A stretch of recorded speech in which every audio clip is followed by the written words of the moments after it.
Yes, very good morning to all of you. आज हम एकत्रित हुए हमारे डायरेक्टर वाले चैप्टर के लिए। डायरेक्टर चैप्टर बहुत इंपॉर्टेंट है, बहुत यानी कि बहुत इंपॉर्टेंट। डायरेक्टर्स आज की मोटा माटी इसको आप समझ लो 3 से 4 क्लास लगेगी। ठीक है, हो सकता है तीसरे में खत्म हो जाए। ठीक है एवरीबॉडी। तो सबसे पहले अब तक आपने सुना था कि भाई कौन रिस्पॉन्सिबल होगा, तो डायरेक्टर का ये पनिशमेंट रहेगी, मैनेजिंग डायरेक्टर ये रिस्पॉन्सिबल होगा। आज आप डायरेक्टर को एक्चुअली समझोगे कि भाई कितने प्रकार के डायरेक्टर होते हैं, ये एक्चुअल में होते कौन है, इनकी जरूरत क्या होती है, कितने प्रकार के होते हैं, कितने समय के लिए होते हैं, क्या इनको निकाला जा सकता है, क्या ये परमानेंट है, किसको आप अपॉइंट कर सकते हो एज अ डायरेक्टर, किसको आप अपॉइंट नहीं कर सकते हो एज अ डायरेक्टर, वगैरह वगैरह चीजें। तो आज की क्लास में मैं बेसिक ज्यादा डिस्कस करूंगा, पहले बेस बना दूंगा कि भाई डायरेक्टर होता क्या है। एक बार आपका बेस बन गया, एक बार नींव बन गई, तो निर्माण में समय फिर लगता नहीं है। Everybody are you with me?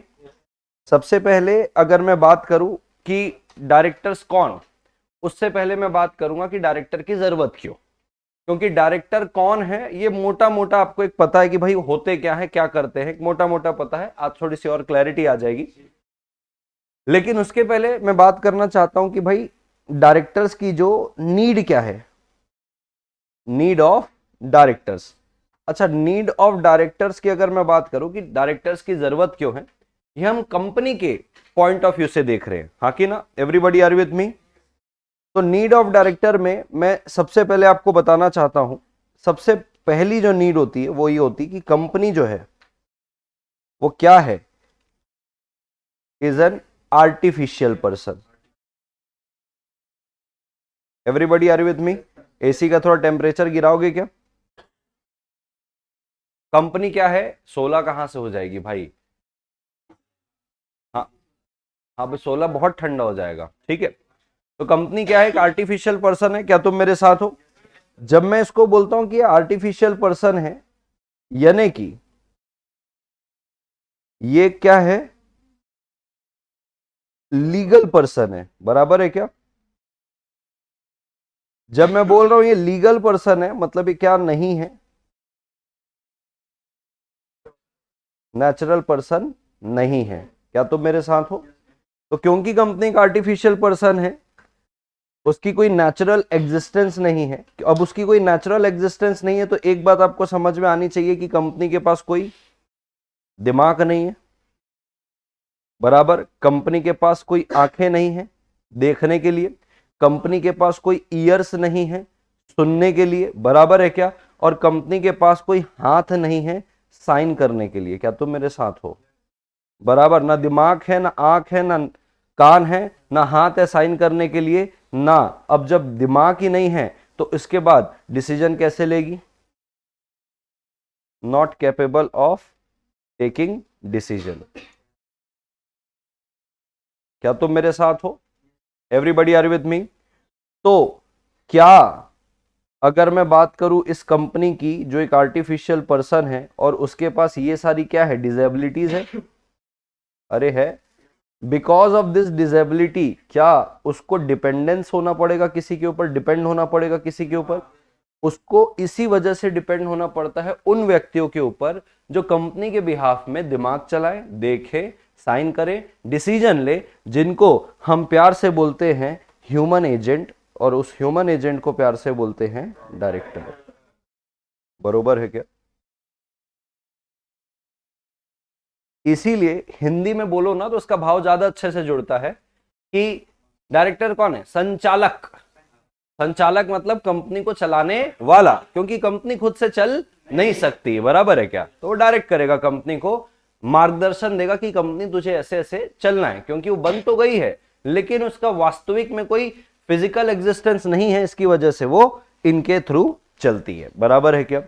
अब अगर मैं बात करूं, तो अगर ह्यूमन एजेंसी की बात चल रही है इनकी सेंस में अगर बोलूं, तो कंपनी के सेंस में, कंपनी के जो ह्यूमन एजेंसीज है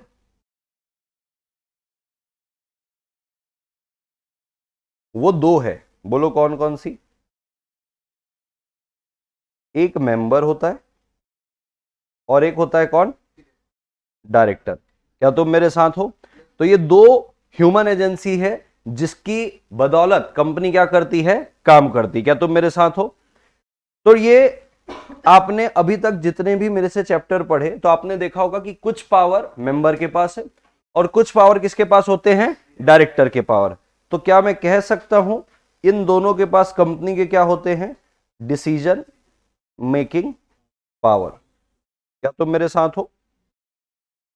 ठीक है। अब कायदे से अगर देखोगे तो जो डायरेक्टर्स है ना, हेलो, ये अकाउंटेबल होते हैं। अकाउंटेबल का मतलब समझते हो, जवाबदेही। भाई इतना नुकसान करवा दिया कंपनी का, कैसे जवाब दे, बराबर है क्या। अकाउंटेबल होते हैं किसको, मेंबर्स को। यहां पे कीवर्ड क्या रहेगा बेटा, ये। और ये जो होते हैं ना मेंबर्स, ये इंपावर्ड होते हैं। क्या होते हैं, इंपावर्ड।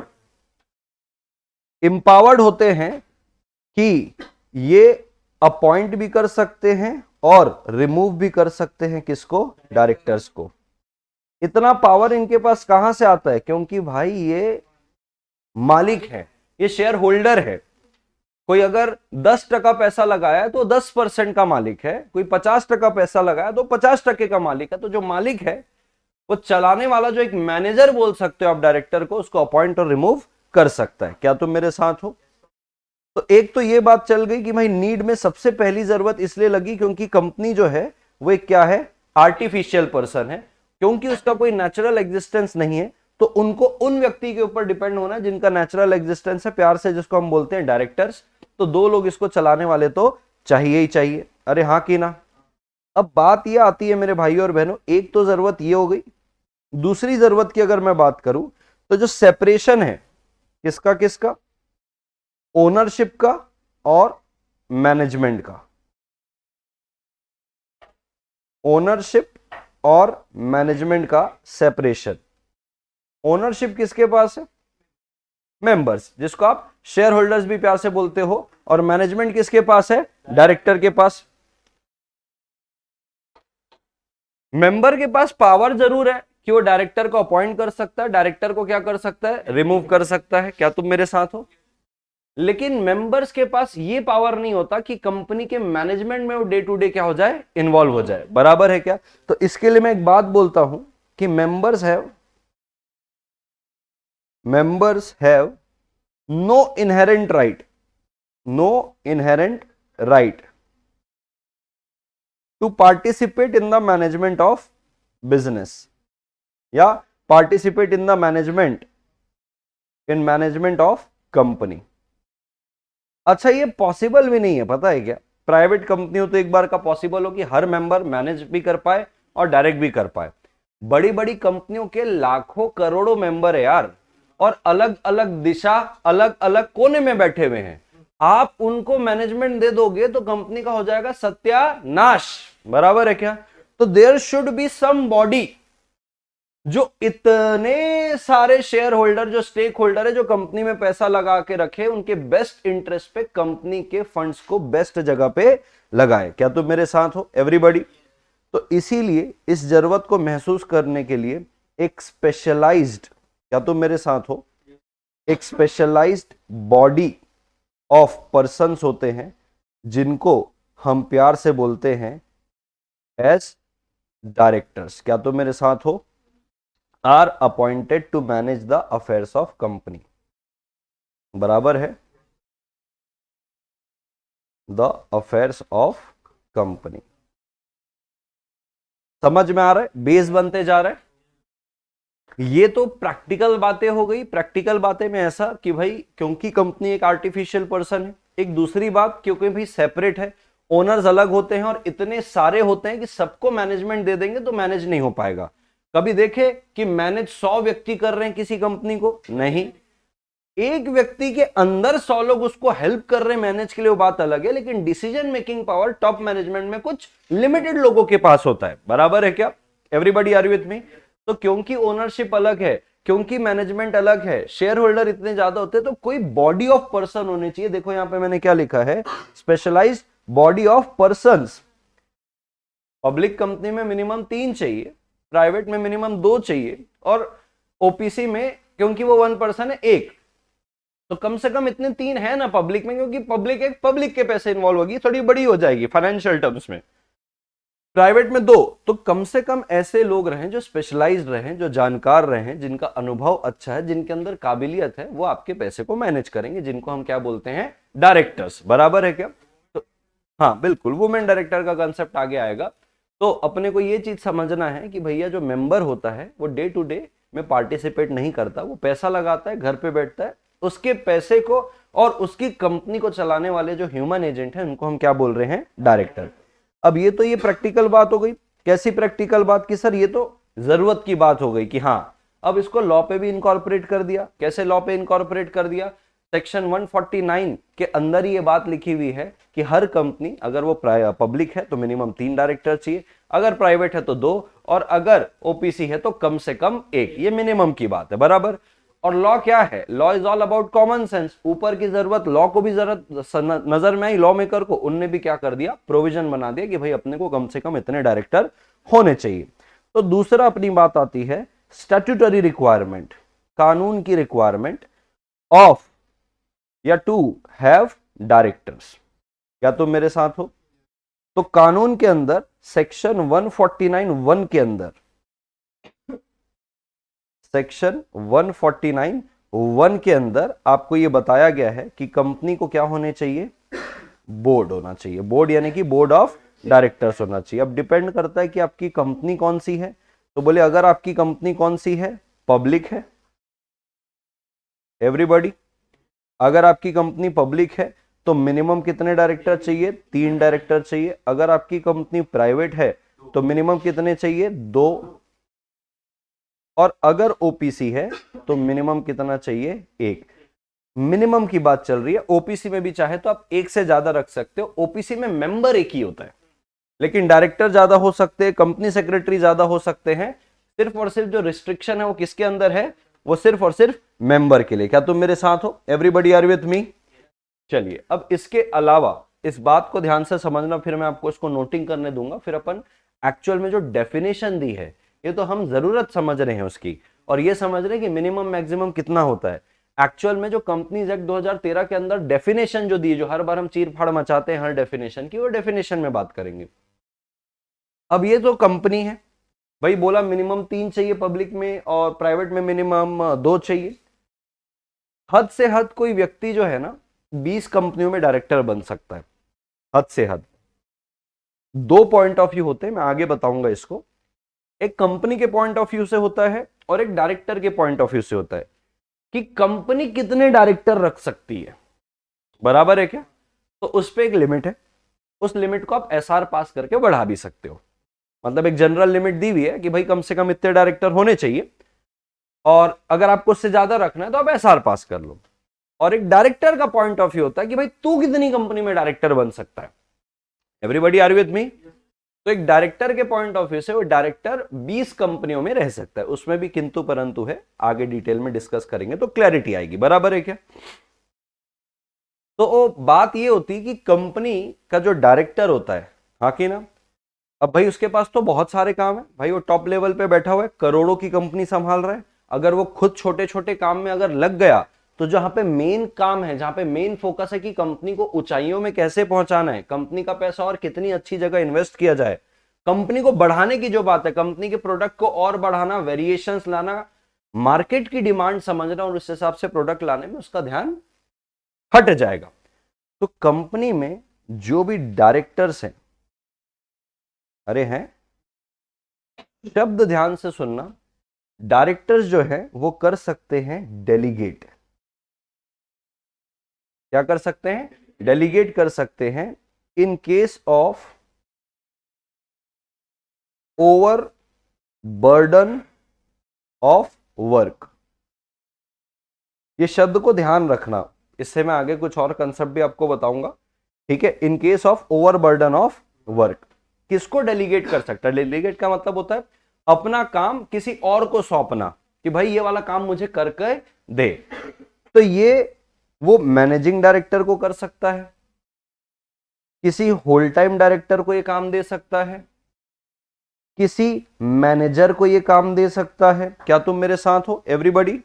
या एनी अदर पर्सन, बोर्ड को जो उचित लगता है ना कि हाँ भाई ये कर सकता है, कंपनी का कोई इंप्लॉय होगा, कंपनी का कोई ऑफिसर होगा, उसको दे सकता है। या तो एक कमिटी बना देगा, मान लो किसी एक के बस का काम नहीं है, everybody are with me? Company के अंदर लगभग लगभग 10 डायरेक्टर हैं, 10 में से ना 3 डायरेक्टर की कमिटी बना दी कि तुम एक्सक्लूसिवली ये काम करोगे, इस पे रिसर्च करो, इस पे R&D करो, रिपोर्ट करो, डिस्कशन करो, काम करेंगे, कमिटी को कर दे। या तो किसी भी इंप्लॉय ऑफ कंपनी जो उसको उचित लग रहा है, आप उसको अपना काम क्या कर सकते हो, डेलीगेट कर सकते हो। बरोबर है क्या? ये बेसिक था। अब इसके बाद अपन डेफिनेशन में बढ़ेंगे। तो डायरेक्टर की जरूरत कि भाई कंपनी में डायरेक्टर क्यों है, इन वजह से वो डायरेक्टर बनाना पड़ता है, क्योंकि हर मेंबर अगर मैनेज करने में आ जाएगा तो कंपनी चल नहीं पाएगी। तो there should be one person responsible जो कंपनी के अफेयर्स को संभाले। अब आगे एक्चुअल में डायरेक्टर कौन होता है, यानी कि कानून की नजर में कौन डायरेक्टर है, इसका डिस्कशन अपन करेंगे इसके नोट करने के बाद।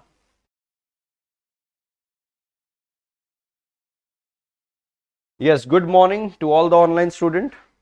फटाफट लिखेंगे बेटा थोड़ा।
In case of overburden of work,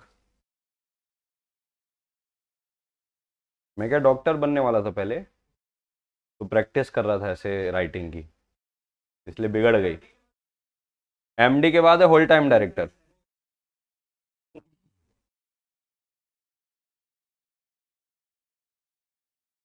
done दोस्तों?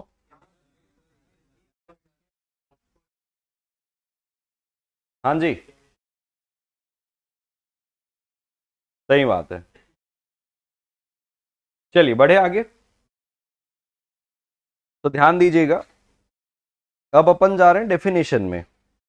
नीड पढ़ लिए, जरूरत क्या है, तो भाई एक्ट के अंदर भी बोल दिया कि कम से कम आपको क्या रखना पड़ेगा, फलानी फलानी कंपनी में 3, फलानी में 2, फलानी में 1, बराबर है क्या। अब अपन बात कर रहे हैं डेफिनेशन की।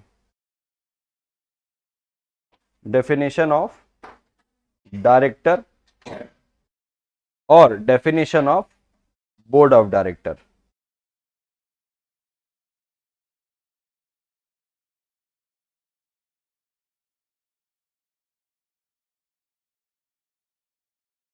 इसकी जो डेफिनेशन है ये दी गई है सेक्शन 2 क्लॉज 34 पे। इसकी जो डेफिनेशन दी गई है ये दी गई सेक्शन 2 क्लॉज 10 पे, बराबर है।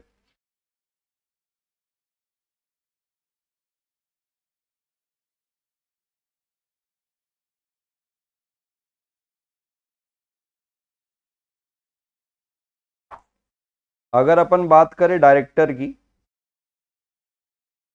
जो सेक्शन 2 क्लॉज 34 पे है, पहले सुनिएगा बाद में लिखिएगा, ठीक है। कौन से सेक्शन में डेफिनेशन है वो लिख लो, बाकी जब मैं डेफिनेशन बता रहा हूं तो पहले सुनो आराम से, उसके बाद लिखना, बरोबर है क्या। तो मैंने आपको स्टार्टिंग में भी बताया था कि जब भी कोई डेफिनेशन शुरू होता है मीन्स से, तो उसका मतलब होता है कि वो एग्जॉस्टिव डेफिनेशन है। भाई हम जैसा बोल रहे हैं इस डेफिनेशन में अगर चीजें बैठेगी, सेटिस्फाई करेगी, तो ही वो डेफिनेशन पूरा होगा। तो यहां पे इस डेफिनेशन की शुरुआत ये लोग करते हैं, डायरेक्टर मीन्स, बराबर है क्या। बोले director means a director, director means a director, जैसे पढ़े थे company means a company incorporated under this act, वैसे ही। हाँ, तो अब डायरेक्टर इनकॉर्पोरेट तो होगा नहीं, डायरेक्टर क्या होगा, अपॉइंट होगा, बस। A director means a director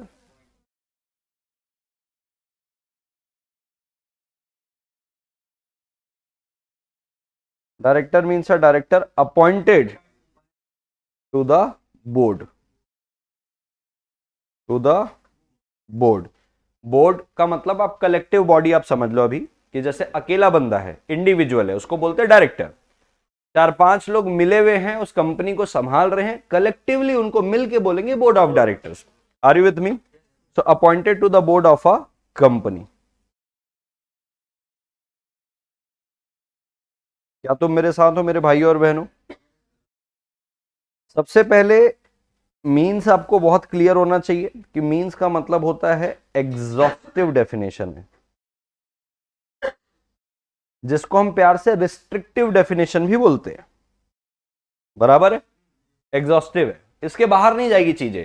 तुम बोलोगे यार ये भी तो ले लो ना, डायरेक्टर जैसे तो काम कर रहा है, तो नहीं चलेगा। A director means a director appointed to the board of a company. क्या तुम मेरे साथ हो एवरीबॉडी। जो खेल है ना ये इस पे है, बराबर, कि director means a director appointed to the board of company. अभी जो अपॉइंटेड है ना, इसको सेटिस्फाई करने के लिए कुछ चीजें समझनी पड़ेगी कि what do you mean by appointed to the board of company. हवा में तो अपॉइंट होगा नहीं, हालांकि डायरेक्टर जब मैं आपको आगे पढ़ाऊंगा तो तरीके बताऊंगा कि कितने तरीके से डायरेक्टर अपॉइंट हो जाता है, बराबर है क्या। कि पहला डायरेक्टर कैसे अपॉइंट होता है, फिर बाद में कैसे होता है, एक्सेट्रा एक्सेट्रा एक्सेट्रा। बट यहां पे अपॉइंटेड टू द बोर्ड का मतलब ये है, भाई सबसे पहले तो आपने रिजोल्यूशन पास किया इसको अपॉइंट करने के लिए, बराबर है क्या। अपॉइंट होने के पहले आपने इसकी क्या ली है, कंसेंट। एंड तीसरा, after passing resolution, after taking his consent, now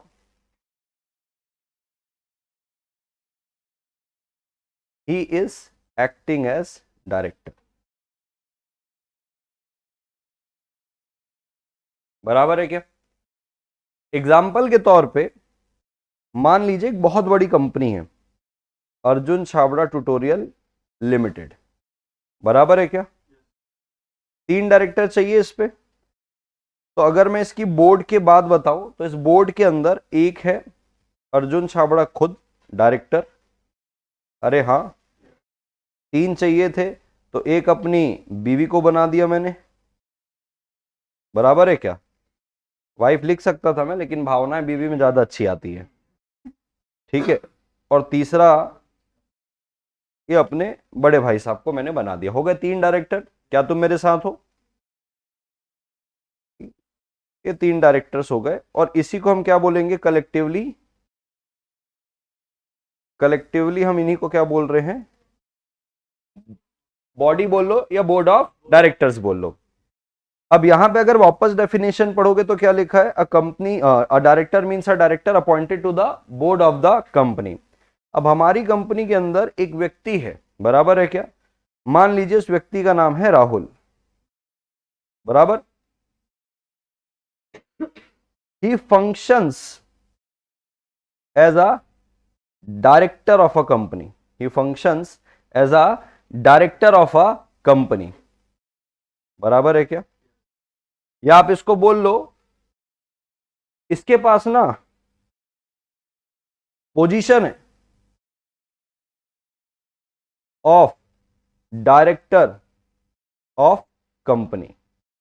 बराबर है? ये केस नंबर 1 है हमारा। आपको समझना है कि डायरेक्टर है कि नहीं। एग्जाम्पल के तौर पे आपको अगर बताना चाहूं, भाई राहुल है, राहुल एज अ एक्ट कर रहा है कि वो डायरेक्टर है कंपनी का। He function as a director of company. बरोबर है क्या? यानी कि जैसे डायरेक्टर काम करते हैं ना, वैसे ही काम करता है। एक पोजीशन है उसके पास डायरेक्टर की। जैसे कि मैं तुमको इसको अच्छे से एक्सप्रेस करना चाहूं और बताऊं, तुम कभी भी कॉलेज जाओगे ना, कॉलेज का जो डीन होगा, प्रिंसिपल होगा, अपने कैबिन में भाई जो नीचे बैठते हैं ना क्लर्क लोग, जो तुम्हारा फॉर्म लेते हैं, एडमिशन करवाएंगे, डेट बताएंगे, भाई असली प्रिंसिपल तो वो है। समझे क्या? मतलब वहां कॉलेज में जाओगे, मान लो उसका नाम जो है कोई मिस्टर शर्मा है, जो पूरा क्लर्क है और पूरा काम संभाल रहा है। नोटिस बोर्ड में वही एग्जाम का शेड्यूल लगा के देगा, आपका एग्जाम फॉर्म वो लेगा, लेट हो जाएगा तो सेटिंग आपको उससे करनी है, सीट आपकी नहीं मिली, आप उसको थोड़े से खर्चे पानी दे दो, आपका एडमिशन करा देगा, ऊपर तक सारी चीजें जाती है। तो आपको पता है, आप अपने दोस्त को बोलोगे फलाने में ना वहां शर्मा मिलेगा, उसको बता देना मेरे रेफरेंस, वही प्रिंसिपल है उधर का। प्रिंसिपल कुछ नहीं करता, जा तू। He is acting as a principal, but he is not actually a principal. He is acting as a principal. Same चीज इधर कि Rahul is acting as a director. उसके पास ऐसा पोजीशन है कि वो डायरेक्टर के जैसा काम कर रहा है। बराबर है क्या? केस नंबर 2, मैं अर्जुन छाबड़ा ट्यूटोरियल तो खैर 2016-17 में हमने शुरू कर दिया था वर्चुअल लेवल पे, बट उसके पहले मैं कहीं और काम करता था। काफी लोग वाकिफ है इस बात से कि मैं कहाँ काम करता था। तो उसकी ना उस क्लास का अपन नाम ले लेते जैसे XYZ एकेडमी करके। बरोबर है क्या? वो क्लास का नाम था XYZ एकेडमी। XYZ एकेडमी की ना ब्रांचेस थी बहुत सारी। बराबर है क्या? ब्रांच नंबर 1 बोल लो, ब्रांच नंबर 2 बोल लो, और ब्रांच नंबर 3 बोल लो। उसके जो डायरेक्टर थे वो 2 लोग थे, प्राइवेट कंपनी थी एक्चुअली वो। तो एक मिस्टर था और एक मिसेस थी, 2 ही थे डायरेक्टर। प्राइवेट कंपनी के रूप में वो काम कर रहा था। ठीक है, तो ब्रांच 1 2 3 ये वाली जो ब्रांच थी ये सोलेली मेरे अंदर थी। मेरे को वहां पे ब्रांच हेड बोला जाता था। वहां पे जो कार्ड छपते थे ना, जैसे कोई आया, भाई I was the responsible person, कि मान लो कल को तुमको कुछ ग्रीवेंस है, कुछ तकलीफ है, बच्चों को समझ में नहीं आ रहा है, सिलेबस का पूछना है, इंक्वायरी करनी है, या तुमको काउंसलिंग चाहिए कि तुम जीवन में क्या करना चाहते हो, तो he is the responsible person. काम अच्छा करते करते करते मेरे को नाम दे दिया गया कि मैं कंपनी का, यानी कि एकेडमी का मैनेजिंग डायरेक्टर, मतलब कार्ड में छपने लग गया। कि he is the managing director. कोई मेरे को वहां पे जो मैडम होती थी ना, वहां की जो मिसेज है, वो मेरे को बोलती थी सर आप इस एकेडमी के ईडी हो सर, आपको ध्यान देना पड़ेगा, जैसे कभी मान लो गलती हो गई, अरे sir you are the ED of the company, उस ब्रांच के संबंध में। कोई मैनेजिंग डायरेक्टर बोल रहा है, कोई ब्रांच हेड बोल रहा है, बराबर है क्या? ये दो ब्रांच में बस मैं विजिटिंग था, बराबर है क्या?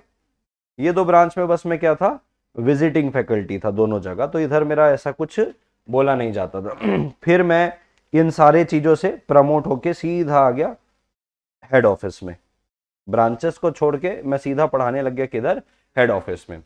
तो यहाँ पे भी जो मेरा विंग था, स्पेसिफिकली जो मेरे को विंग दिया गया था वो सीएस का विंग दिया था कि आपको सीएस का विंग संभालना है, being a member of institute of company secretaries of India. बोले आप सीएस के विंग को डेवलप करो, क्योंकि ब्रांचेस से पूरे बच्चे आते थे हेड ऑफिस, इंटर लेवल और एग्जीक्यूटिव लेवल पे पढ़ने के लिए, तो मेरे को वो विंग दिया गया था। बोले आप एग्जीक्यूटिव डायरेक्टर हो कंपनी के, कंपनी सेक्रेटरी वाले विंग के लिए, बरोबर है क्या? बाकी जगह भी मैं पढ़ाता था सीए में और सीएमए में भी, बट मेरा वहां पे जो रोल रहता था सिर्फ पढ़ाने का होता था, जो डेवलप करने का रोल होता था वो स्पेसिफिकली मेरे को सीएस का था। और मेरे को अब क्योंकि मैं ब्रांच छोड़ दिया था तो मेरे को दो नाम से जाना चाह रहा था कि भाई वो कंपनी का एमडी, वो कंपनी का एग्जीक्यूटिव डायरेक्टर है, सीएस का कुछ भी हो या कैसा भी हो, इससे जाके बात कर लो, यही तुम्हारे को काम करवा के देगा, बराबर है क्या? मेरे दोनों ही क्वेश्चन में आपसे प्रश्न है, क्या Rahul as per companies act के सेक्शन 2 क्लॉज 34 के हिसाब से क्या राहुल कंपनी का डायरेक्टर है? एक, और दूसरा एज पर सेक्शन 2 34 के हिसाब से क्या Arjun XYZ academy private limited का डायरेक्टर है क्या? दोनों ही केस में आपको बताना है क्या राहुल और अर्जुन डायरेक्टर कहलाएंगे, नहीं कहलाएंगे? एवरीबॉडी बोलो फटाफट, हाँ नहीं कहलाएंगे? हाँ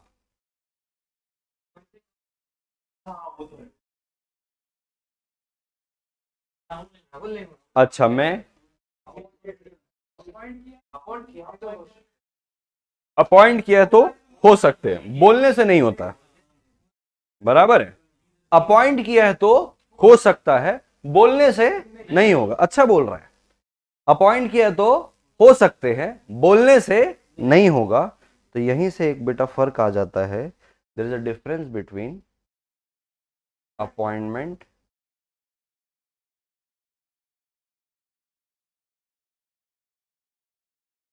बराबर है, आपको अपॉइंट किया गया एज अ बोर्ड में कि भाई रेजोल्यूशन पास किया गया, आपकी कंसेंट ली गई कि हाँ आप ऑफिशियली अब इस कंपनी के डायरेक्टर हो, इसको बोलते हैं क्या किया जा रहा है, आपको अपॉइंट किया जा रहा है कंपनी के अंदर। और जब आपको अपॉइंट किया जाता है ना, तो एक फॉर्म जाता है एमसीए को, DIR-12। आप कोई सी भी कंपनी का एमसीए की वेबसाइट में जाओ, आप उसका वो डालो, कंपनी का पूरा नाम डालो, एंटर मारो, आपको कंपनी की पूरी बेसिक जानकारी मिल जाएगी। कंपनी कब बनी है, कंपनी का नाम क्या है, कौन से स्टेट की है, किस काम के लिए बनी और इसके कितने डायरेक्टर हैं। ये वन ऑफ द सबूत होता है देखने के लिए कि कौन कंपनी का डायरेक्टर है, और वहां पे उसका ही नाम आता है जिसको अपॉइंट किया गया है, और अपॉइंट करने के बाद आपको DIR-12 भेजना पड़ता है।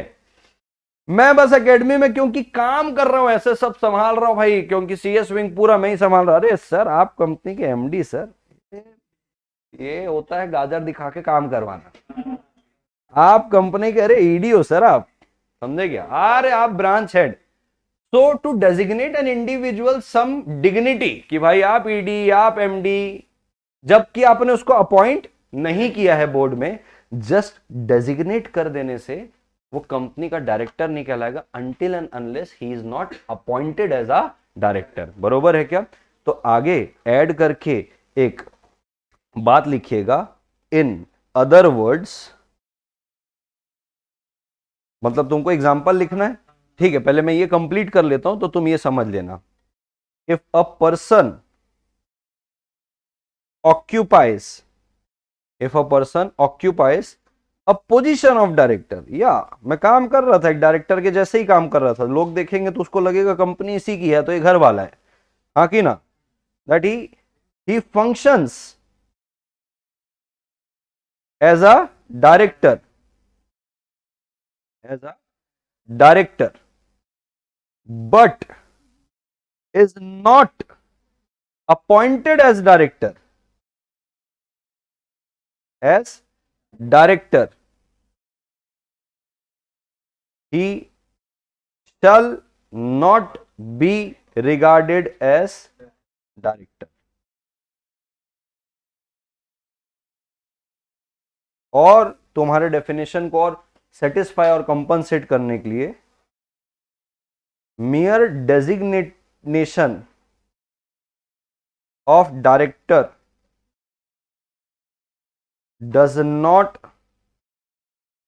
satisfy the term appointment. बराबर है, क्योंकि अपॉइंटमेंट के लिए आपको रेजोल्यूशन लगेगा. क्या रेजोल्यूशन मेरे लिए पास हुआ था? नहीं. क्या मेरी कंसेंट ली गई थी to act as a director? नहीं. बस मैं काम कर रहा था एज अ डायरेक्टर. मैं एक ही चीज कर रहा था, तीन चीज पूरी होनी चाहिए, तो अपॉइंटमेंट टर्म सेटिस्फाई होता है. मैं सिर्फ काम कर रहा था. क्या कर रहा था? मैं सिर्फ ये कर रहा था. I was acting as a director, but there was no resolution passed for the appointment of director. There was no consent of mine to act as a director. और अगर ये तीनों होता तो DIR-12 भी जाता. मैं यहाँ पे एक चीज और लिख सकता हूँ, मेरा कोई DIR-12, मेरा मास्टर डेटा कंपनीज एक्ट के अंदर, एमसीए के अंदर में डायरेक्टर का मेरा एंट्री ही नहीं है. I am just having a designation, not a appointment. बरोबर है क्या? चलिए, यहां तक तो आप लिखे होंगे, यहां से लिखे हैं. क्लियर हुआ आपको एवरीबॉडी?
डेजिग्नेशन समझते हो ना आप, कि भाई आपको डेजिग्नेट कर दिया, आप कंपनी के मैनेजर, आप कंपनी के ब्रांच हेड, आप कंपनी के फलाना, लेकिन आप ऑफिशियली नहीं था, आप अनऑफिशियली था. भावनाएं समझ में आ गई होगी अब, है ना? He is acting as a director, मतलब पहले रेजोल्यूशन पास हुआ, कंसेंट दी, और उसके बाद वो एक्ट कर रहा है एज अ डायरेक्टर, तो डायरेक्टर है. मतलब तीसरा जो है ना, वो पहले और दूसरे का रिजल्ट है. बराबर है? तीसरा जो है वो पहले और दूसरे का रिजल्ट है.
हाँ, मतलब अपनी अपनी श्रद्धा भक्ति के हिसाब से लिख लो. आपको लगता है कि नहीं मेरे को याद रहेगा भाई, ये तो अच्छे से समझ गया है, और आपको लगता है नहीं यार एक कभी वापस से रिमाइंड करना और सर का एग्जाम्पल याद नहीं आया तो लिख लो, थोड़ा नहीं पूरा करेंगे भाई। हाँ हाँ बिल्कुल। हाँ हाँ सही बात है।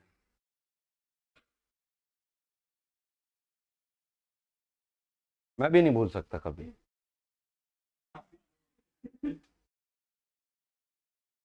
हाँ हाँ बिल्कुल, बहुत जगह में हो सकता है।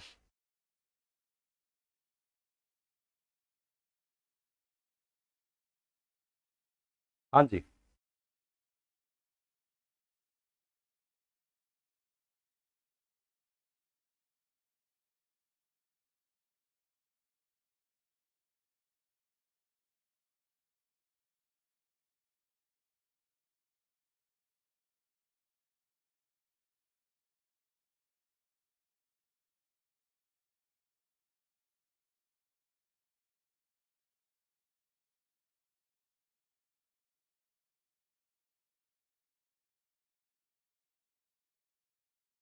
एग्जीक्यूटिव डायरेक्टर है वो, बताऊंगा वो क्या होता है, आगे आएगा।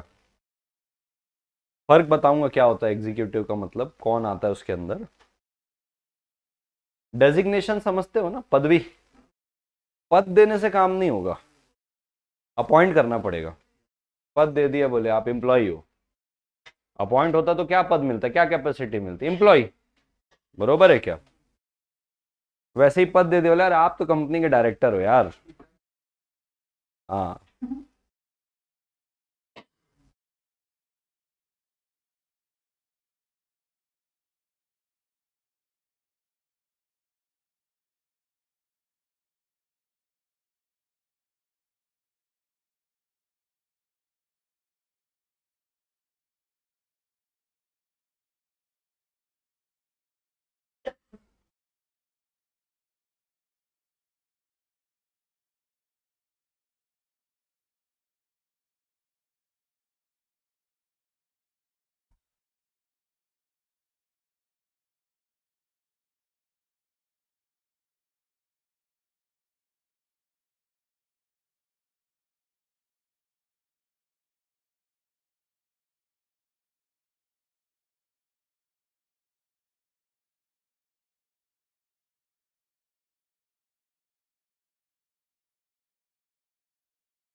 और फटाफट लिखो यार।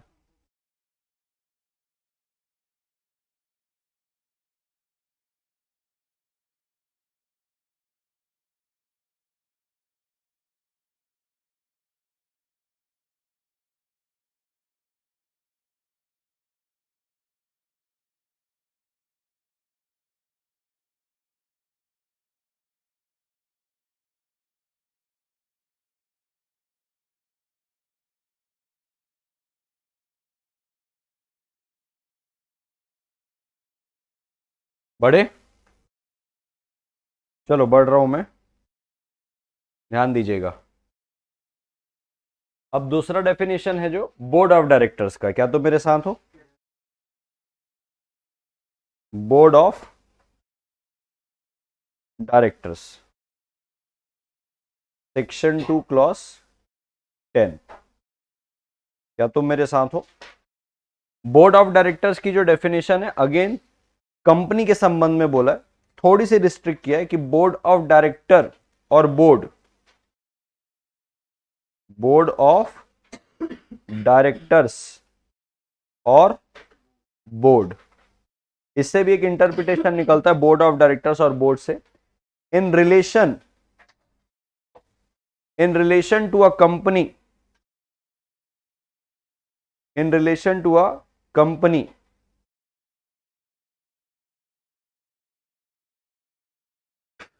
in relation to a company means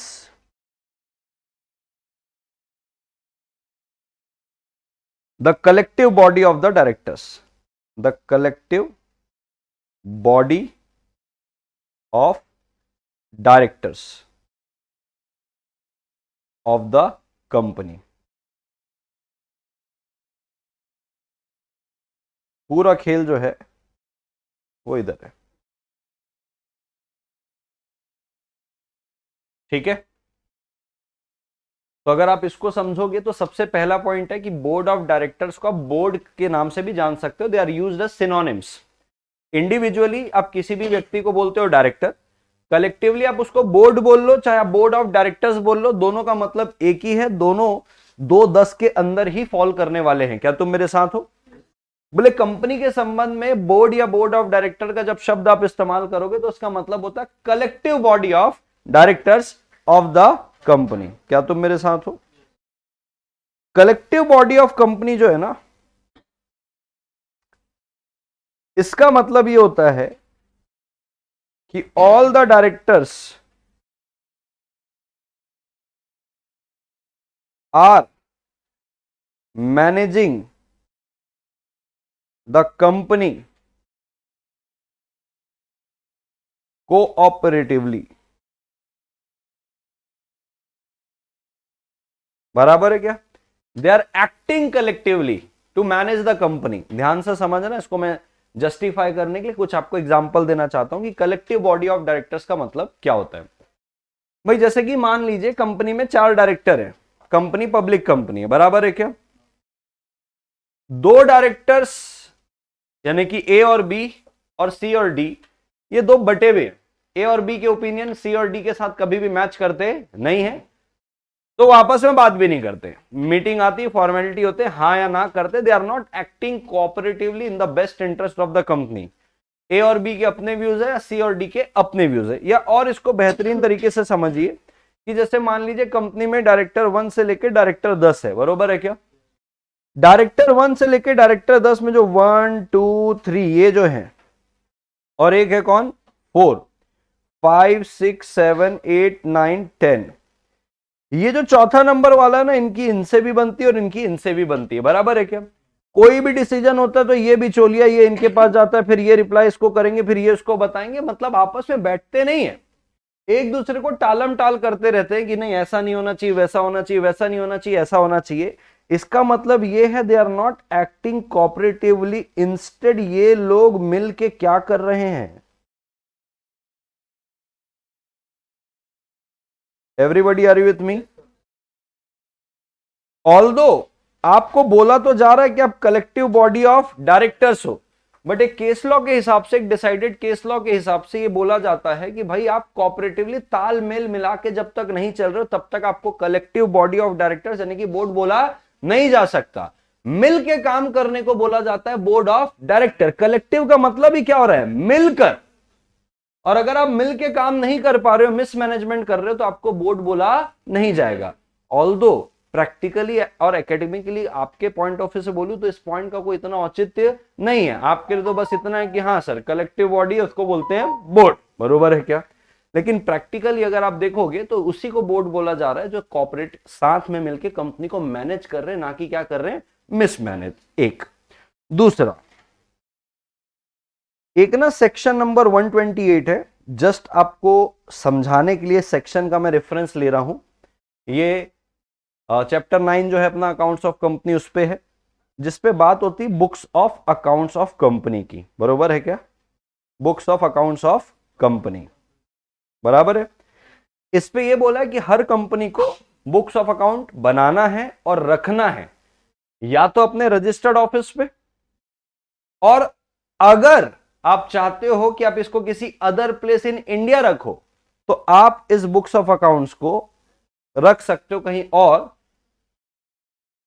by passing a board resolution in board meeting, बरोबर है क्या? तो एक तो क्या मैं बोल दिया, जनरली आप इसको किधर रखते हो? आरओ पे।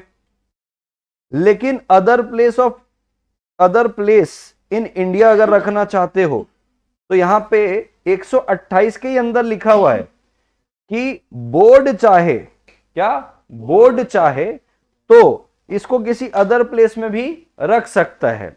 बीआर इन बीएम रहेगा, अरे हाँ, और जैसे ही बीआर इन बीएम पास हुआ वहां से 7 दिन के अंदर आपको इसकी जानकारी किसको दे देनी है, आरओसी को, कि आरओसी हम ना अपने बुक्स ऑफ अकाउंट फलानी जगह रख रहे हैं, रजिस्टर्ड ऑफिस में नहीं रख रहे हैं, और सेक्शन 128 में ये पावर दिया हुआ है। बराबर है क्या? अब ध्यान से समझना, कंपनी का ना ऑफिस जो है दिल्ली में है, एक XYZ कंपनी है, इसका जो रजिस्टर्ड ऑफिस है वो किधर है, दिल्ली में। बराबर है क्या? अब दिल्ली में तो रजिस्टर्ड ऑफिस है, दिल्ली में काम चल रहा था, मतलब दिल्ली में सारे लोग ने सेटअप किया था। इस कंपनी के जितने डायरेक्टर्स हैं ना, ये सारे रहते हैं इंदौर। हाँ कि ना? बिजनेस पर्पस के लिए गए थे दिल्ली, और बिजनेस बढ़ता गया तो कंपनी सेटअप हो गई, कंपनी सेटअप होने के बाद भाई वहीं रजिस्टर्ड ऑफिस आ गया। अब बात यह आती है कि अब बिजनेस हो चुका है सेट, वहां पे फुल टाइम रहने की कोई जरूरत नहीं है, बैठा दिया वहां पे एम्प्लॉइज, बैठा दिया वहां पे मैनेजर, फुल काम वहां पे चलते रहेगा। क्या तुम मेरे साथ हो? सारे जो डायरेक्टर है वो एक्चुअल में कहां के, इंदौर, तो वहां कहां से आ गए, दिल्ली से आ गए इंदौर। एक डायरेक्टर है जिनका नाम है मिस्टर शर्मा। बराबर है क्या? वो कंपनी के एमडी हैं, मैनेजिंग डायरेक्टर है। बराबर है क्या? मैनेजिंग डायरेक्टर का मतलब मैं आपको बताऊंगा, आगे इसकी डेफिनेशन भी आएगी, फिलहाल के लिए आप इतना समझ के लीजिए। मैनेजिंग डायरेक्टर का मतलब एक ऐसा डायरेक्टर जिसके पास कंपनी के सब्सटेंशियल पावर है। आम डायरेक्टर से बहुत ज्यादा पावर होते हैं एक मैनेजिंग डायरेक्टर के, जैसे मुकेश अंबानी रिलायंस इंडस्ट्रीज लिमिटेड के एमडी है। एमडी वही मतलब मैनेजिंग डायरेक्टर वही बंदा बन सकता है जो कंपनी का पहले डायरेक्टर हो। तो to become a managing director you must be a director of a company, यानी कि डायरेक्टर के पास आम खास पावर, मैनेजिंग डायरेक्टर के पास सब्सटेंशियल पावर। तो सब्सटेंशियल पावर पाने के लिए पहले आपको डायरेक्टर बनना पड़ेगा। बराबर है क्या? तो मिस्टर शर्मा जो है वो कंपनी के मैनेजिंग डायरेक्टर, लेकिन है तो डायरेक्टर ही, क्योंकि एमडी बनने के पहले आपको डायरेक्टर होना है, तो डायरेक्टर तो यूं भी है। हाँ कि ना? अब एमडी को लगता है कि भाई अब क्या करते हैं, रजिस्टर्ड ऑफिस वहां पे है ना, इंदौर पे अपन हेड कॉर्पोरेट ऑफिस खोल लेते हैं। हेड कॉर्पोरेट ऑफिस का मतलब रजिस्टर्ड ऑफिस उधर है, और यहां पे भी अपन एक कॉर्पोरेट ऑफिस खोल लेते हैं कि भाई बैकएंड के यहां पे जो काम होंगे अपन यहां से कर लेंगे बैठ के, और जब जब जरूरत लगेगी वहां चले जाएंगे। अब ये मैनेजिंग डायरेक्टर चाहते हैं कि भाई मैं इस कंपनी का जो बुक्स ऑफ अकाउंट है ना, अरे हाँ कि ना, ये अब दिल्ली से शिफ्ट करवा के किधर कर ले, इंदौर। बराबर है? क्या मैनेजिंग डायरेक्टर ऐसा कर सकते हैं क्या? क्या मैनेजिंग डायरेक्टर ऐसा कर सकते हैं क्या? कर सकते हैं, डायरेक्टर्स कर सकते हैं, मैनेजिंग भी कर सकता है। क्यों? उसके पास सब्सटेंशियल पावर है। ठीक है, और किसी का कोई आंसर? जैसे भाई का एक आंसर आया कि सर एमडी नहीं कर सकता, डायरेक्टर्स कर सकते हैं, एमडी नहीं कर सकता, लेकिन भाई बोल रहा है कि एमडी कर सकता है। बराबर, यही मतलब होता है बोर्ड ऑफ डायरेक्टर्स का। यहां पे क्या लिखा है, अगर अदर प्लेस में लिखना है तो कौन करेगा, बोर्ड। मिलकर करेंगे, क्या करेगा, मिलकर। मिलकर ये डिसाइड करेंगे कि भाई अगर रजिस्टर्ड ऑफिस के अलावा कहीं और रखना है तो यहां रखना है, तो मिलकर करेंगे। एक इंडिविजुअल नहीं कर सकता, क्योंकि यहां पे अगर एमडी लिख देता ना, बोले अदर प्लेस में करना तो एमडी डिसाइड कर लेगा, तो एमडी तो बोलने से डायरेक्टर, लेकिन यहां पे क्या बोला, बोर्ड ऑफ डायरेक्टर चाहे तो अलग जगह पे रख सकते हैं। और जब मैं बोर्ड की बात कर रहा हूं तो एमडी अकेला बोर्ड नहीं कहलाता, मिलकर करने को बोलते हैं collective body of director. Board decide करेंगे, समझ में, कलेक्टिव बॉडी। यहां पे डायरेक्टर डिसाइड कर रहा है, बोर्ड डिसाइड नहीं कर रहा है। तो जहां पे बोर्ड बोल रहा है ना, तो कंपनी तक का इंटेंशन क्या है कि भाई आपस में मिलजुल कर डिसाइड कर लो, कॉपरेट करके, तालमेल मिला के, अकेले मनमानी मत चलाओ।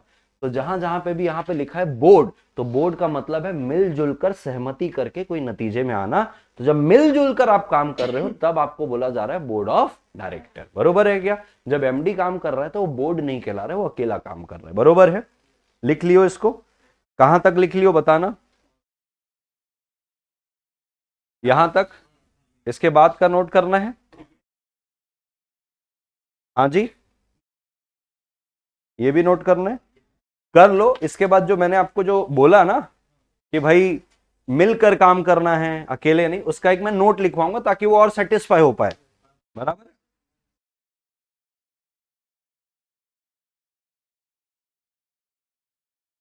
ये वाला ले भाई, ये भी लिख ले फटाफट। डेफिनेशन लिख लियो ना।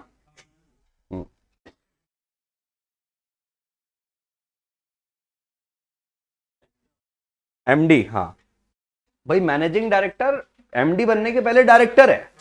तो जो, हाँ तो, हाँ मतलब किसी को आपने डेजिग्नेट कर दिया, अरे तू डायरेक्टर है, लेकिन आपने उसको अपॉइंट नहीं किया है, तो वो नहीं आएगा। Appoint is word. ठीक है, हुआ।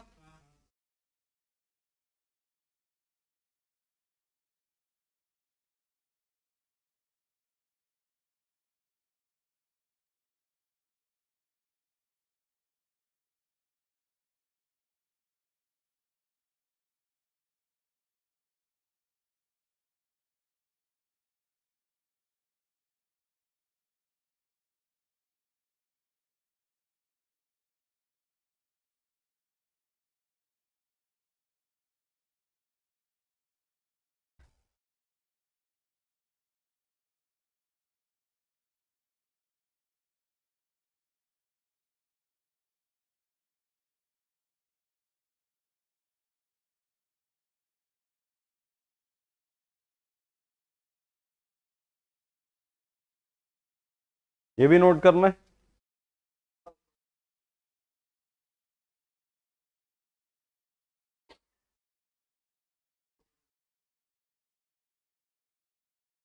स्टेटमेंट लिखवा दू, यहां तक हुआ, ये भी हो गया। मतलब स्टेटमेंट लिखेंगे तो बात बन जाएगी, बरोबर है। चलिए ध्यान दीजिएगा, मतलब मैं कुछ इसके लिए स्पेशल नोट्स लिखवाना चाहता हूं आपको। Special notes for board. देखो, ऑल्दो तुमको ऐसे इतना डेप्थ में कुछ पूछने वाला नहीं है, but just I am teaching, मेरे को, मैं पढ़ा रहा हूं, तो मेरे को ट्रू सेंस में पढ़ाने का है बोल के मैं थोड़ा सा समय दे रहा हूं। एक बार नींव बन जाएगी तो आगे के जो भी है वो फटाफट हो जाएंगे। बट मैं ऐसे ही पढ़ा देता, बोर्ड बोलने से ये मिल के काम करते हैं, वो बोर्ड है। वो इसेंस नहीं आता है पढ़ने में, फिर वो आज तो काम आ जाए, शायद भविष्य में कोई काम के लायकी का वो नहीं रहने वाला है, बराबर है क्या। चलिए, क्योंकि जितना अभी ले लोगे नॉलेज, उतना ज्यादा प्रैक्टिकल लाइफ में वो इंटरप्रिटेशन काम आएगा, पर्टिकुलरली मेरे सब्जेक्ट की अगर बात करूं तो। स्पेशल नोट्स में सबसे पहले मैं आपको बताना चाहता हूं कि जो बोर्ड है और जो बोर्ड ऑफ डायरेक्टर्स है, बराबर है, इनको यूज किया जाता है एज अ सिनोनिम्स, एवरीबॉडी।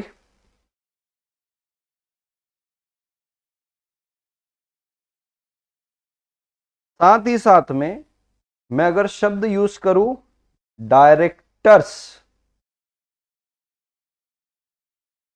इसको भी प्रैक्टिकली यूज किया जाता है, प्रैक्टिकली इसको यूज किया जाता है टू मीन बोर्ड, बराबर, क्योंकि एस लग गया ना। अगर मैं सिर्फ वहां पे डायरेक्टर लिखता, एस नहीं लगाता, तो वो इंडिविजुअल डायरेक्टर कहलाता। लेकिन अगर डायरेक्टर्स बोल रहे हो तो उसको भी प्रैक्टिकली यूज किया जाता है बोर्ड ऑफ डायरेक्टर की जगह, बरोबर है। क्या तुम मेरे साथ हो। तीसरे में, directors can exercise power, can exercise powers only when they act collectively.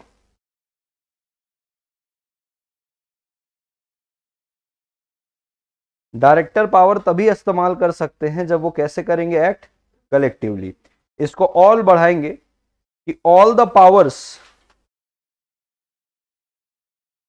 Wasted in board are exercisable, are exercisable by the directors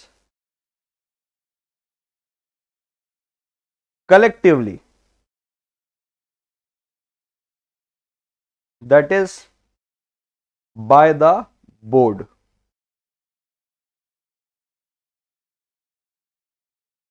An individual director has no authority, an individual director has no authority to act on behalf of the company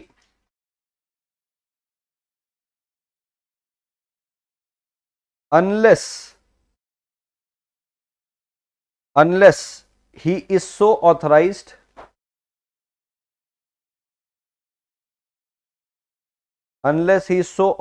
by the act, articles or resolution of the board of director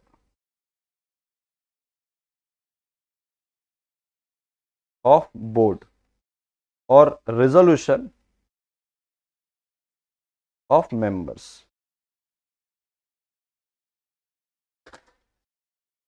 बरोबर है?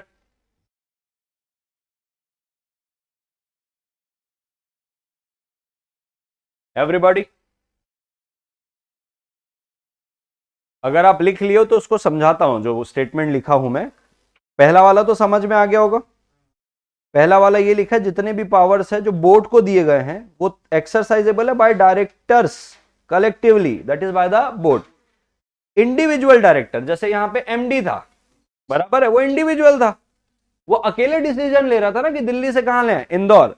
Individual director के पास कोई authority नहीं to act on behalf of the company, जब तक उस individual director को act के द्वारा ऑथराइज ना किया हो, या आर्टिकल में कोई पावर दिया हो, या तो बोर्ड ने खुद डेलीगेट कर दिया हो। अरे यार भाई, ये तेरे ही बस का है यार, हमको तो समझ में नहीं आता कहां क्या है, तेरे को कंप्लायंस ज्यादा पता है, सब बोर्ड ने मिलकर ऑथराइज कर दिया, तू देख तेरे को किधर रखना है। लेकिन प्राइमा फेसी पावर किसको दिया? बोर्ड को।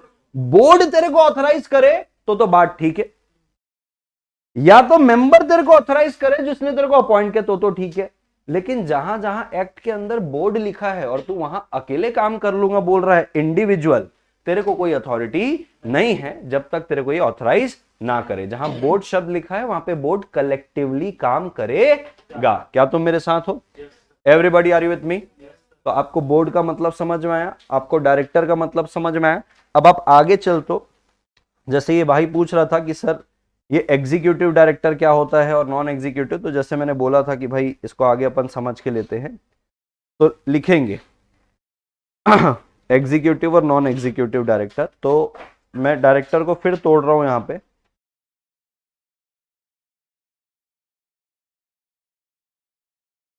आज अपन सिर्फ बेस बना रहे, अगर आपको आइडिया लग रहा होगा तो। अभी मैं कुछ सेक्शंस में नहीं गया हूं, डेफिनेशन ही चल रहा है, वो चल रहा है, ताकि आपके दिमाग में चीजें क्लियर रहे।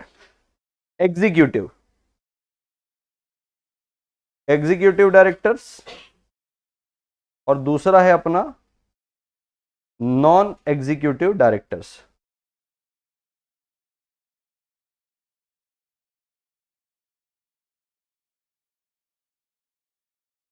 बराबर है भाई और बहनों?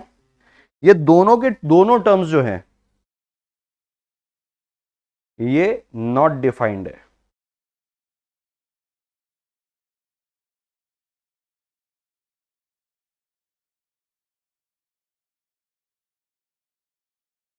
तो सर कहां से निकल के आ गए हैं? बताता हूं। प्रैक्टिकली उनको यूज किया जाता है आमतौर पे कि कौन से डायरेक्टर को क्या बोल रहे हैं। जब मैं आपको बताऊंगा इसके बारे से तो धीरे से आपको समझ में आ जाएगा। ये ऐसे व्यक्ति होते हैं जो in the employment of company होते हैं, in the employment of company.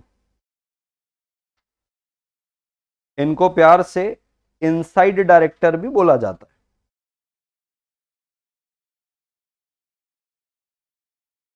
अब मेरा आपसे एक प्रश्न है, बराबर, जस्ट मैं पूछ रहा हूं आपसे।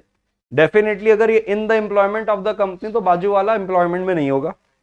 ये अगर इनसाइड डायरेक्टर है तो वो आउटसाइड डायरेक्टर होगा। मैं आपको जस्ट बोलता हूं, मैनेजिंग डायरेक्टर किधर होना चाहिए? Executive, non executive? Executive. Whole time director? Executive, non executive?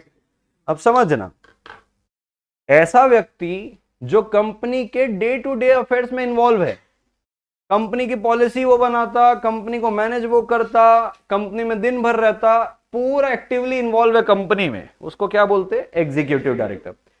ऐसा व्यक्ति जो कंपनी के डे टू डे अफेयर्स में इन्वॉल्व नहीं है, कंपनी के मैनेजमेंट में इन्वॉल्व नहीं है, पार्ट टाइम बेसिस में आता है। पूछो क्यों?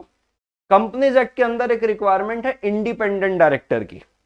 इंडिपेंडेंट डायरेक्टर बड़ी कंपनियों में और लिस्टेड कंपनी में होता है, ताकि उस कंपनी के जो डायरेक्टर हैं वो कंपनी के शेयर होल्डर के पैसे को अपने फेवर में ना यूज करने लग जाए, क्योंकि संभालने वाले यही है, पब्लिक का ज्यादा पैसा इन्वॉल्व है। तो there should be one independent person in your board of director जो कि अनबयास्ड होके काम करेगा, ना वो शेयर होल्डर के बेनिफिट में काम करेगा, ना वो बोर्ड के फेवर में काम करेगा, उसका कोई ताल्लुकात नहीं दोनों का, वो नाम से ही क्या है, इंडिपेंडेंट, और वो एक एक्सपर्ट होता है।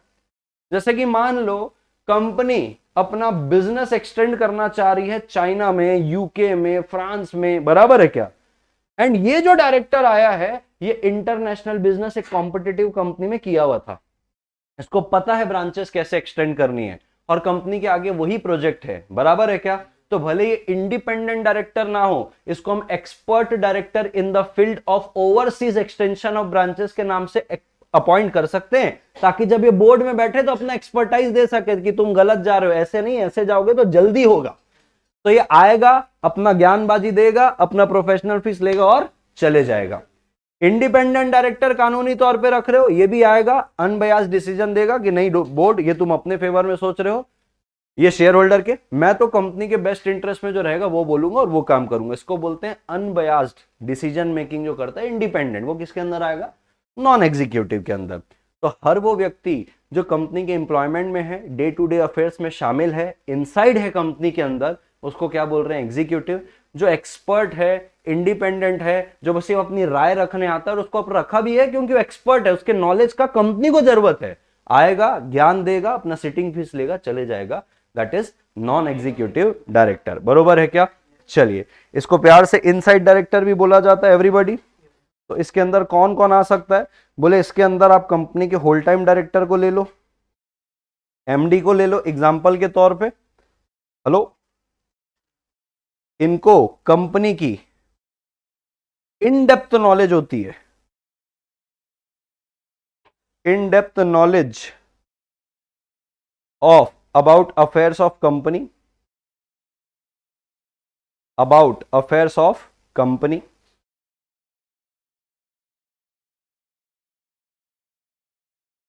इनका पर्सनल इन्वॉल्वमेंट होता है, personal involvement with the company since their remuneration depends on the successful operation of company।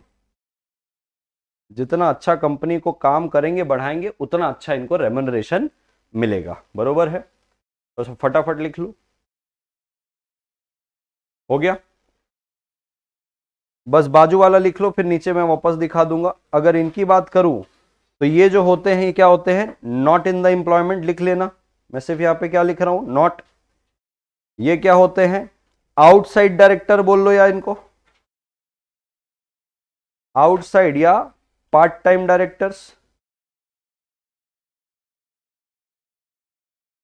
तीसरी अगर बात करोगे इनको, तो ये प्यार से इनको हम, जहां पे इनको एमडी या होल टाइम डायरेक्टर बोल रहे हैं, हम इनको क्या बोलते हैं, प्रोफेशनल डायरेक्टर्स।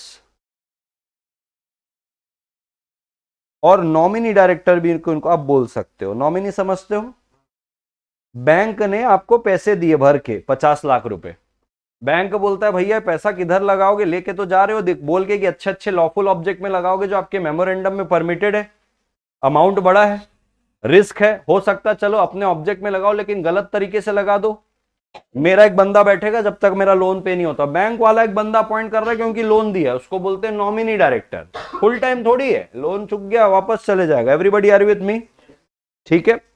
इनके पास क्या होता है, जैसे कंपनी का नॉलेज होता है इनको, इनके पास एक्सपीरियंस होता है, डाइवर्स एक्सपीरियंस होता है इनके पास, ठीक है। चलिए, इस पे और आप 5वें पॉइंट में ये लिख सकते हो कि इनका एक अनबयास्ड एटीट्यूड होता है, अनबयास्ड एटीट्यूड, बिना बैर के।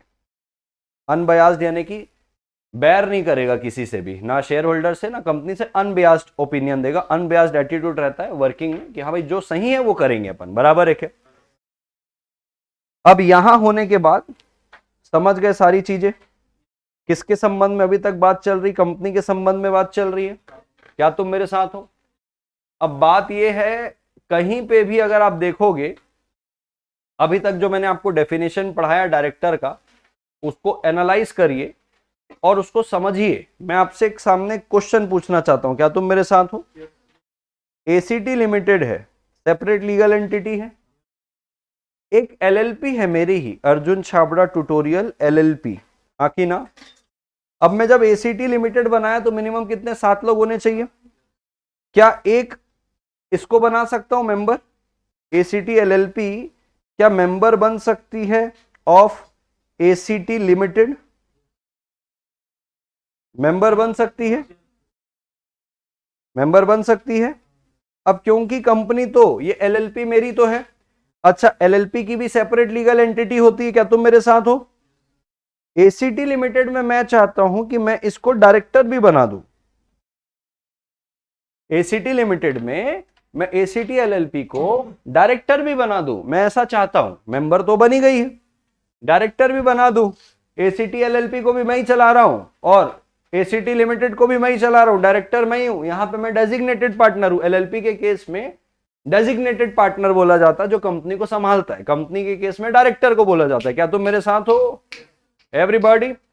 तो क्या मैं एसीटी एलएलपी जो मेंबर है अर्जुन छाबड़ा ट्यूटोरियल लिमिटेड की, क्या मैं उसको उसका डायरेक्टर भी बना सकता हूं, यानी कि क्या मैं इस एलएलपी को इस कंपनी का डायरेक्टर बना सकता हूं, क्या नहीं बना सकते। नेचुरल पर्सन चाहिए बेटा, वो तो ओपीसी में होता है। देखो थोड़ा सा डायरेक्टर की डेफिनेशन एफिशिएंट पढ़ो, कुछ बोला है क्या उस पे कि भाई किसको बना सकते हो कि नहीं बना सकते। हाँ हाँ, सीधा बोला है डायरेक्टर मीन्स पूरा बोलो, director means director appointed to the board of the company. और बोर्ड भी समझ में आ गया, कलेक्टिव बॉडी में जिसको आप अपॉइंट कर रहे हो डायरेक्टर हो जाएगा।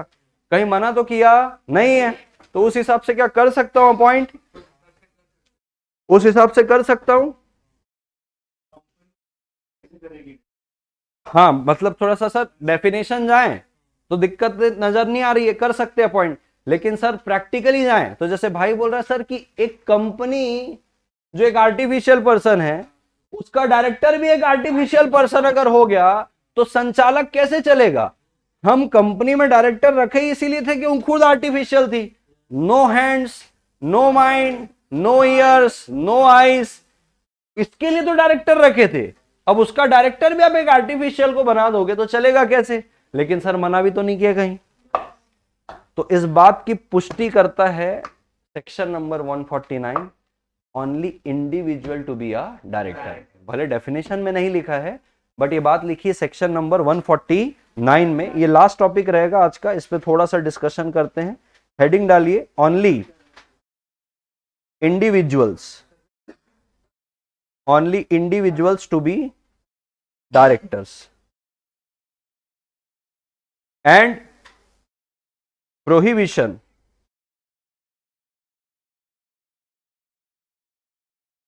of assignment and prohibition of assignment of office।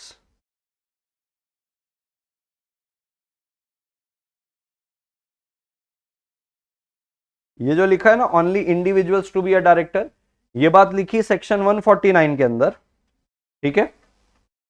और जो प्रोहिबिशन है ना कि आप डायरेक्टर के ऑफिस को असाइन नहीं कर सकते, ये बात लिखी सेक्शन 166 के अंदर। Everybody are you with me. तो इसके अंदर मैं 2 पॉइंट लिख रहा हूं। पहला पॉइंट तो ये कि भाई चलो only individual to be directors, to be directors, section 149 बराबर है। इसके अंदर रीजन लिख लो आप, ठीक है। हाँ, लिखने के बाद देख लो, इसके अंदर रीजन लिख लो फटाफट। The reason behind the provision is that, the reason behind the provision is that the office of director, the reason behind the provision is that the office of director is similar to a trust, is similar to a trust. The reason behind the provision is that the office of director is similar to a trust.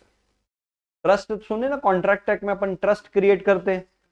हाँ, तो आप समझ लो कि company यहाँ पे ट्रस्टर है, director यहाँ पे ट्रस्टी है, मैनेजर, और डायरेक्टर किसके हित में काम कर रहा है? मेंबर्स। बराबर है क्या? तो एक ट्रस्ट है, एक प्रकार से अगर आप देखोगे जो डायरेक्टर का रिश्ता है वो किसका है? रिश्ता है ट्रस्ट। फुल स्टॉप करके लिखिए। So there should be someone, so there should be someone readily available, there should be someone readily available who can be held responsible, there should be someone readily available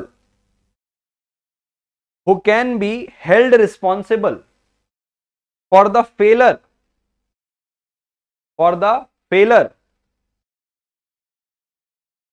to carry out the obligations of such an office। बराबर। कल को भाई director अपना काम नहीं कर पाया तो किसका कॉलर पकड़ोगे तुम? एलएलपी का। एलएलपी का कॉलर ही नहीं है। Obligations of such an office, ठीक है। फुल स्टॉप करके एक लाइन छोड़ के लिखेगा। जो मैंने बात अब जो आपको बता रहा हूं ये केस लॉ पे लिखी हुई है, ये सारी बातें केस लॉ में है। हाँ, इसी का सेकंड पॉइंट बोल लो। It will be difficult, it will be difficult, it will be difficult to fix responsibility, it will be difficult to fix responsibility if a body corporate, it will be difficult to fix responsibility if a body corporate, comma association or firm is a director। Case law का नाम लिख लो, जिस case law में decision आया था कि अगर तुम बॉडी कॉर्पोरेट फर्म को डायरेक्टर बनाओगे तो जिम्मेदारी कैसे फिक्स करोगे? मतलब किसके किसके कंधे में जिम्मेदारी रख रहे हो? जो एक आर्टिफिशियल पर्सन है। बराबर। तो ये डिसीजन जो आया था उसका केस लॉ लिख लो। Oriental metal, oriental metal, oriental metal pressing private limited, oriental metal pressing private limited versus B K Thakur. और ठाकुर में यू नहीं लगेगा, डबल ओ लगेगा। Versus B K Thakur, B K Thakur, Thakur THAKOR, Thakur में यू नहीं लगेगा, डबल ओ लगेगा। बराबर है क्या? लास्ट पॉइंट आज के लिए, prohibition of assignment of office. क्या तुम मेरे साथ हो? इस पे मैं एक पूरा आपको लिख रहा हूं, आपको इसका मतलब समझना है और केस लॉ के साथ ये ज्यादा बेहतरीन समझ में आएगा। No director shall assign his office, no director shall assign his office to any other person if assigned it will be void।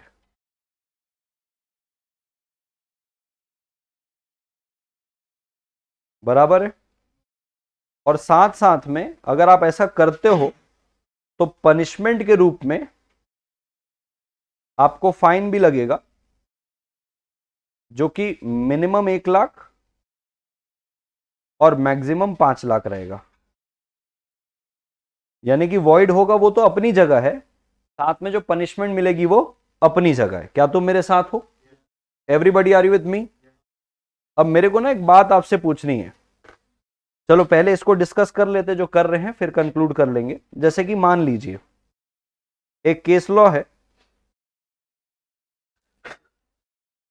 मान लीजिए एक व्यक्ति है भल्ला जी, बराबर है क्या? भल्ला जी एक कंपनी के डायरेक्टर हैं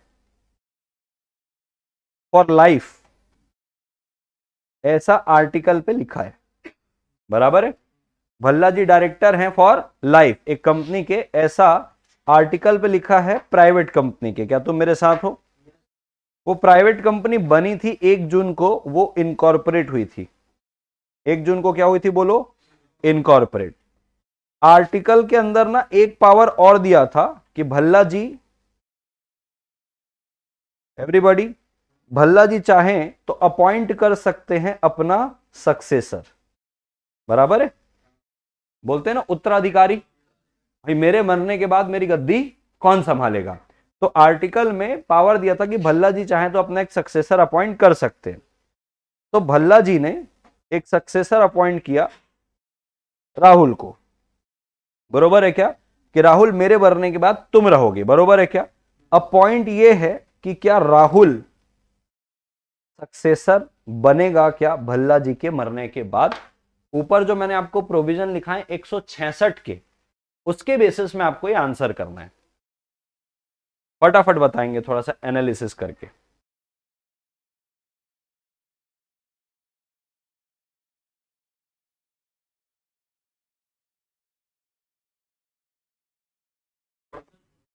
बराबर, लॉ बोल रहा है क्या नहीं कर सकते?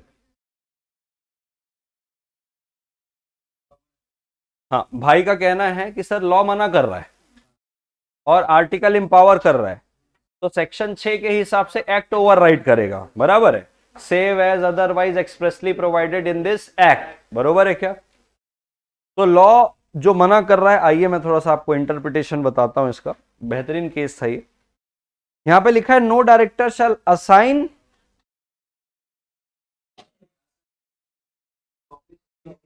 His office. Everybody are with me? यहां पे जो हिज है ना, no director shall assign his office to any other person. ध्यान से बारीकी से इसको पढ़ो। No director shall assign his office to any other person, और करेगा तो वॉइड है। यहां पे हिज ऑफिस का मतलब यह है कि जब तुम जीते जी उस ऑफिस को होल्ड कर रहे हो ना, तो ऑफिस किसी और को मत दे देना। क्या लिखा है? नो, जीते जी लिखा नहीं है, लिखा है no director shall assign his office. उसमें यह नहीं बोला कि no director shall succeed his office. No director shall assign his office. और हिज ऑफिस का मतलब क्या है? जो आज मैं होल्ड कर रहा हूं। यानी कि आज भल्ला जी, भाई को एक डाउट आएगा मेरे को पता है, यानी कि आज अगर भल्ला जी हैं, भल्ला जी आज जिंदा हैं और एज अ डायरेक्टर हैं, भल्ला जी बोल रहे राहुल आज से मेरी डायरेक्टर की गद्दी तेरी, असाइन कर दिया उसको, नहीं कर सकता, ये वॉइड है। ये क्या है? वॉइड है। तो यहां पे हिज ऑफिस का मतलब है जब तुम ऑफिस होल्ड कर रहे हो तो तुम असाइन नहीं कर सकते। अरे जब तुम मर गए तो तुम्हारा ऑफिस ही खाली हो गया। तो वहां पे तुम असाइंड होके डायरेक्टर नहीं बने हो, तुम तो वहां पे लिखा था कि मेरे बाद ये रहेगा तो वो है। ये सक्सीड हुई है, असाइंड नहीं हुई है। हेलो एवरीबॉडी, क्या हुई है? सक्सीड हुई है, असाइंड नहीं हुई है। Everybody are with me? तो सेम केस लॉ जो बीके ठाकुर वाला है ना, वहां पे यही इसी केस के अंदर ये भी डिस्कशन था कि भाई आर्टिकल पे ऐसा ऐसा लिखा था और उस आर्टिकल में लिखा होने की वजह से राहुल को सक्सीड होकर डायरेक्टर बनना था। तो एज पर 166 अगर आप इसको असाइनमेंट बोलोगे तो वॉइड है, राहुल डायरेक्टर बन नहीं सकता। लेकिन अगर ये असाइनमेंट नहीं है तो राहुल डायरेक्टर बन सकता है। Everybody are with me? Are you sure? तो एक्चुअल में असाइनमेंट नहीं था, क्योंकि यहां पे असाइनमेंट के लिए जो परिभाषा दी है वो ये बोल रहा है no director shall assign his office. His office का मतलब है कि जब तुम खुद उस ऑफिस को होल्ड कर रहे हो, और होल्ड कब करोगे? जब जिंदा हो। लेकिन भाई जब तुम मर गए तो हिज ऑफिस कहां रहा? ऑफिस तो खाली है।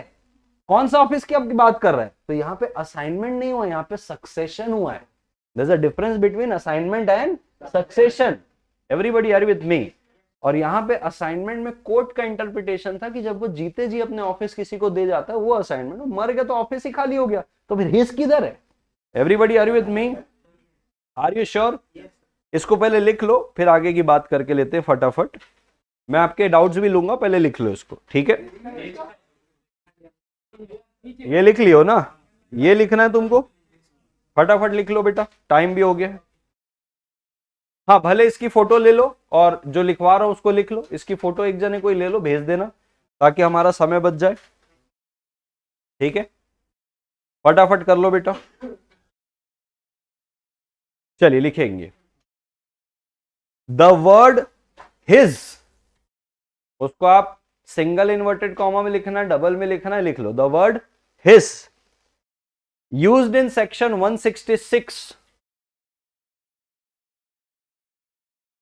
indicates,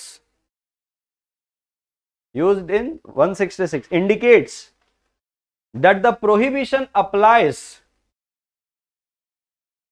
that the prohibition applies only when, that the prohibition applies only when an office held by a director, an office is held by a director is assigned to any person,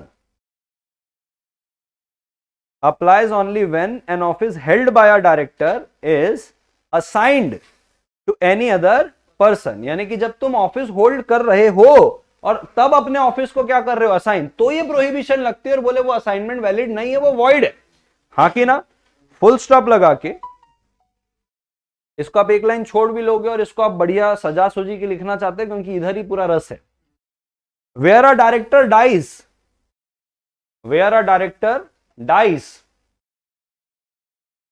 comma, office held by him, office held by him becomes vacant, office held by him becomes vacant, and therefore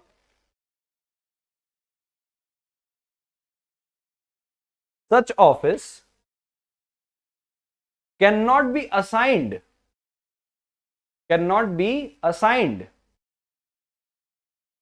to any other person, to any other person। बराबर है क्या everybody? तो director किस पे difference कर रहा था तुम समझे?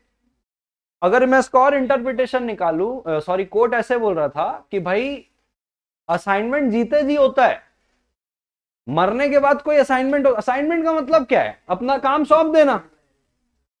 और यहां पे ऑफिस सौंपने को मना किया, काम सौंपने का नहीं बोले, ऑफिस नहीं सौंपना है, काम तो सौंप सकते हो डेलीगेट करके। There is a difference between गद्दी देना और काम सौंपना। डेलीगेट करना अलाउड है, पहले ही बोला, ऑफिस सौंपना अलाउड नहीं है। You can delegate your work but you can not assign your office. गद्दी दे दी, तू ही संभाल, ये वॉइड है, फाइन अलग है, बराबर है क्या? तो यहां पे कोर्ट का इंटरप्रिटेशन ये था कि भाई ऑफिस असाइन करने के लिए उसका ऑफिस होना चाहिए। अब ऑफिस किधर है उसका? उसका ऑफिस ऊपर है, वो असाइन कर लेगा अपने हिसाब से उसको, बराबर है क्या? हिज ऑफिस बोलने से क्या, जब वो खाली हो गया तो ऑफिस किधर है कि वो असाइन करे? यहां पे बात सक्सेशन की हो रही है, असाइनमेंट की नहीं हो रही है, और प्रोहिबिशन असाइनमेंट में है ना कि सक्सेशन में है। क्लैरिटी आ पा रही है एवरीबॉडी? फुल स्टॉप करके लिखेंगे देयरफॉर,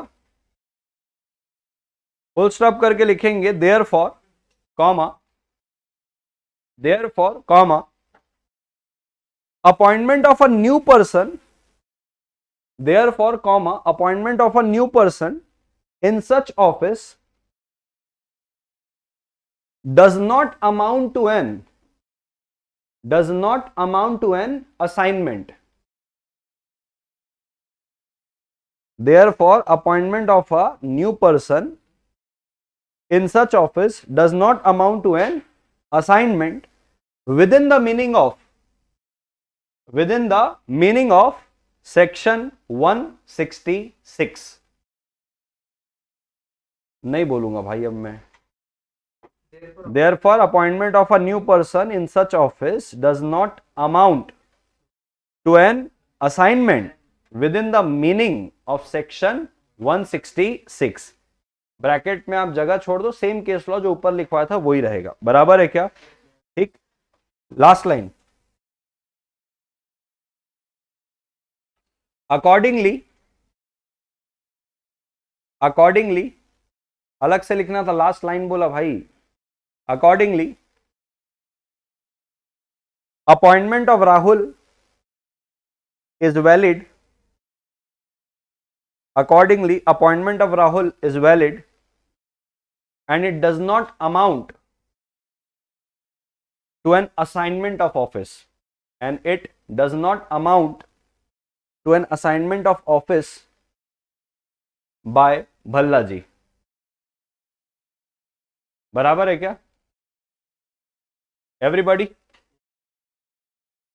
अब इस पे एक फर्क आप जो समझ पाए हो, मैंने डेलीगेट एक बोला था, डेलीगेट इज समथिंग डिफरेंट, कि आप अपनी गद्दी में बैठे हो, आप अपना काम बोल रहे हैं, ये काम मेरे को करके दे यार, मेरे को दूसरे काम करने, आप पोजीशन डायरेक्टर में ही हो। असाइनमेंट का मतलब ये हो रहा है भाई ये गद्दी तेरी, असाइनमेंट ऑफ हिज ऑफिस लिखा है। डेलीगेशन ऑफ वर्क और असाइनमेंट ऑफ ऑफिस में फर्क है। डेलीगेशन ऑफ वर्क अलाउड है, वो भी आप किसको करोगे? डायरेक्टर को, कमिटी को, एम्प्लॉय को, बोर्ड डिसाइड करेगा। बराबर है क्या एवरीबॉडी? हड़बड़ी है, थोड़ी सी हड़बड़ी है। एक ऐसी जनरल क्वेश्चन पूछना चाह रहा हूं भाई, मैं अपने 18 साल का, मेरे घर पे एक हेल्पर है, मेहमान आते तो पानी वानी देता है, बराबर है क्या?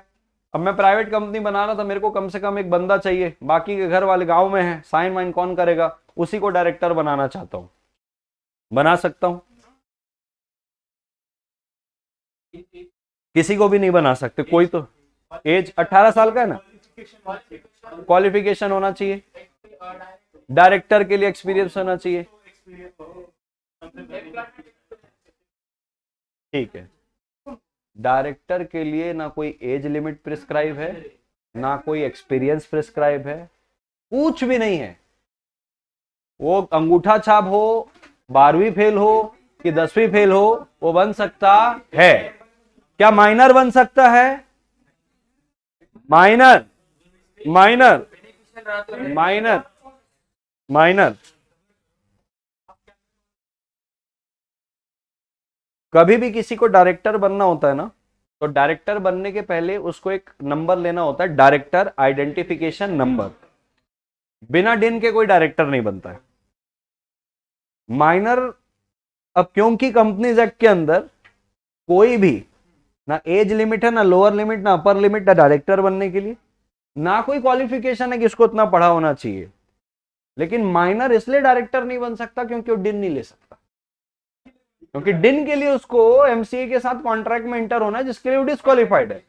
वेयर देयर इज और वेयर देयर इज नो डिन you can not become a director, और डिन के लिए आपको इंटर होना है कॉन्ट्रैक्ट में, और कॉन्ट्रैक्ट के लिए आप डिस्क्वालीफाई। तो माइनर नहीं बन सकता, एक इंडिविजुअल बन सकता है, चाहे वो घर का हेल्पर क्यों ना हो, चाहे वो आपका ड्राइवर क्यों ना हो, चाहे वो घर के जो अपने लॉन्ड्री वॉन्ड्री के लिए आयरन करो उनको ही बना लो, कोई भी ऐसी लिमिट नहीं है।